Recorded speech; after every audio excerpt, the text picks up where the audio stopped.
पूर्णिमा नाथ हमारे साथ जुड़ गई हैं, पॉलिटिकल एनालिस्ट हैं, वॉशिंगटन से लाइव जुड़ रही हैं।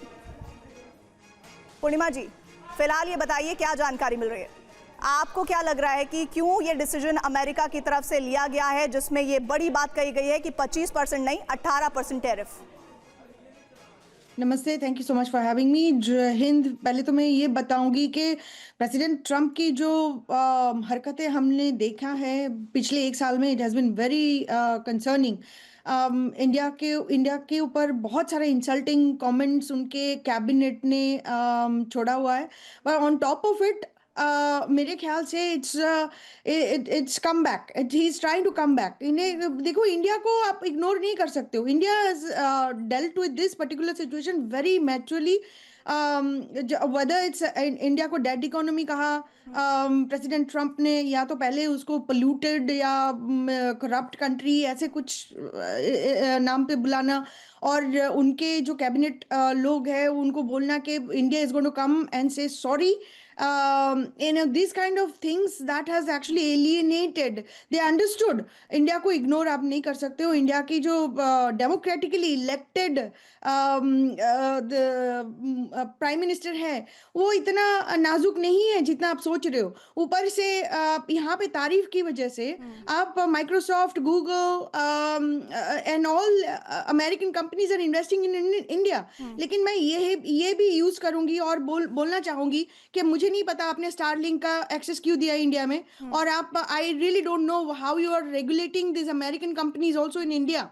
जैसे पहले ईस्ट इंडिया कंपनी आया था, सिर्फ एक ब्रिटिश नहीं आया था, डच आया था, स्वीडिश आया था, फ्रेंच आई थी, एंड ऑल पोर्टुगीज आया था. All these East India companies actually came with trading licenses. उसके ऊपर एनस्लेवमेंट किया है इंडियंस को. तो ये वापस आप रिपीट ना करो हिस्ट्री की, ये मैं आपकी चेतावनी मैं देना चाहूँगी. आप अच्छा बात बोलेंगे आज, कल फिर से बोलेंगे कि डेड इकोनॉमी है, पर कल फिर से बोलेंगे इंडिया को एनस्लेव करना है, India is doing killing Christians, क्योंकि ये बात साइमल्टेनियसली चल रही है. आपके शो से बैठने से पहले मैंने एक फ्लायर देखा है फ्रिस्को, मेरे ख्याल से टेक्सास में. मैं आपको रोक रही हूँ, हमारे संवाददाता हैं मनीष झा. मनीष, इस टैरिफ को कम करने को लेकर ग्लोबली क्या मैसेज जाएगा? क्योंकि भारत के लिए तो ये एक पॉजिटिव साइन है कि टैरिफ जो 25% था वो 18% हो गया है. इसके अलावा $500 बिलियन से ज्यादा जो है वो दूसरे और भी क्षेत्र है जिसमें अमेरिका और भारत काम करेंगे. इस पूरे पोस्ट को, इस पूरे स्टेटमेंट को डोनाल्ड ट्रंप के किस नजरिए से देखा जाएगा? देखिए, दो बातें हैं. पहली बात तो बहुत विनम्र होकर मैं कहूँगा कि अब आया ऊँट पहाड़ के नीचे, तो ये ट्रंप पर लागू होता है. और दूसरी बात है कि सुबह का भूला अगर शाम को वापस आ जाए तो उसे भूला नहीं कहते हैं, तो ये भी ट्रंप पर लागू होता है. तीसरी बात आप कह सकते हैं लौट के बुद्धू घर को आए. उनको समझ में आया है कि धंधा टैरिफ से नहीं चल सकता है. उससे अगर आप टैरिफ करते हैं तो जैसा कि यूएस की सीनेट कमेटी ने भी हियरिंग में कहा था कि टैरिफ कौन पे करता है? अमेरिकन कंज्यूमर पे कर रहा है, इंडियन कंज्यूमर तो पे नहीं कर रहा. तो इसीलिए धीरे धीरे ट्रंप को ये समझ में आ रहा है कि टैरिफ नाम के वेपन का इस्तेमाल करके अमेरिका ना केवल व्यापारिक नुकसान कर रहा है बल्कि अमेरिका की जो अंतर्राष्ट्रीय छवि है वो खराब हो रही है. आप देखिए, पूरी दुनिया में अमेरिका के इस टैरिफ नीति के खिलाफ सभी देश गोलबंद हो रहे हैं. और उसका परिणाम आप देखिए कि केवल भारत ने ही पिछले एक साल के दरमियान 8 ट्रेड डील किया है, जबकि अमेरिका ने किसके साथ ट्रेड डील किया है? मैं अगर गलत नहीं हो तो एक साउथ कोरिया के साथ था, एक वियतनाम के साथ था और एक इंडोनेशिया के साथ था. साउथ कोरिया वाला भी इम्प्लीमेंट भी नहीं हुआ है. मनीष, मैं आपको रोक रही हूँ. एक बड़ी जानकारी इस टैरिफ से संबंधित आ रही है, हमारे व्यूअर्स तक पहुंचाना ये बड़ी खबर बहुत जरूरी है. इस वक्त एक बड़ी जानकारी ट्रंप मोदी बातचीत से जुड़ी हुई, एक और जानकारी जो इस वक्त आप तक हम पहुंचाने जा रहे हैं. समय के साथ साथ टैरिफ दरें और घटेंगी. इसका मतलब यह है कि जो 25% से 18% टैरिफ किया गया है उसे 0 तक लाने का भी लक्ष्य है. मनीष, अगर ऐसा होता है तो क्या आप जो बात कह रहे थे, निशांत मेरे साथ जुड़े. मनीष, मैं आपके पास आऊंगी. निशांत, इस बात की पॉसिबिलिटी क्यों नजर आती है कि 0 यानी एकदम 0 तक भी टैरिफ हो सकता है? ये बात जो कही जा रही है कितने समय में देखने को भी मिल सकती है? देखिए, आप एक चीज समझिए, डोनाल्ड ट्रंप के ऊपर इकोनॉमिक एंड डोमेस्टिक प्रेशर दोनों है. भारत से इस टैरिफ को एज अ लिवरेज यूज करने से हटने के लिए उनके कई सेनेटर्स ने उनसे कहा कि you are losing a very trusted and reliable partner in India. अगर हम ग्लोबल साउथ की बात करें तो भारत उनका एक ट्रस्टेड एलाय है। क्यों ट्रस्टेड एलाय है? आप इस सारी सीक्वेंस ऑफ इवेंट्स को देखिए, किस तरीके से चीजें हो रही हैं।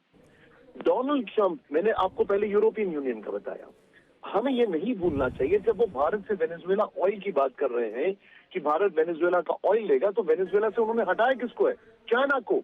हमें ये नहीं भूलना चाहिए कि अभी अभी बीच में कुछ खबरें आई कि चाइना में सत्ता पलट की कोशिशें हैं और उसमें CIA का हाथ हुआ।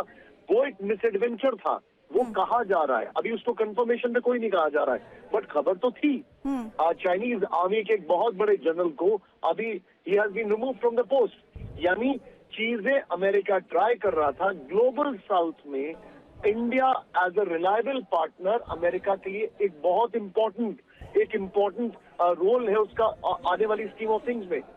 अगर डिप्लोमेसी की बात की जाए तो भारत ने कभी भी अमेरिका का क्रिटिसिज्म नहीं किया है। नंबर 1, भारत की तरफ से एक भी ऐसा शब्द नहीं कहा गया जो कि डायरेक्ट अटैक हो। ट्रम्प जो कुछ भी कहते रहे, इंडिया वाज काम एंड कंपोज्ड। नंबर 1।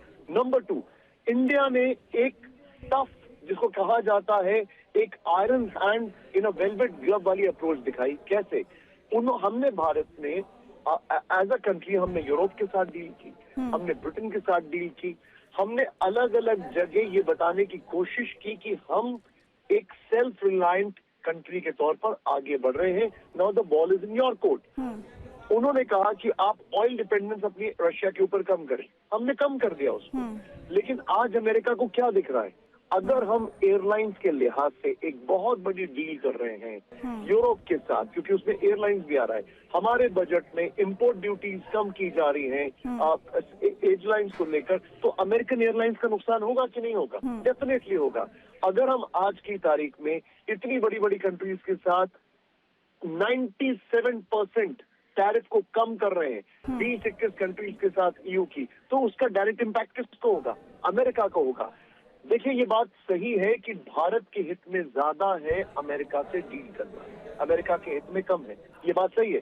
लेकिन ये हमें नहीं भूलना चाहिए कि अमेरिका एज अ पार्टनर ना तो पाकिस्तान पे ट्रस्ट कर सकता है, बांग्लादेश तो कुछ भी नहीं है, न चाइना पे वो ट्रस्ट कर रहा है।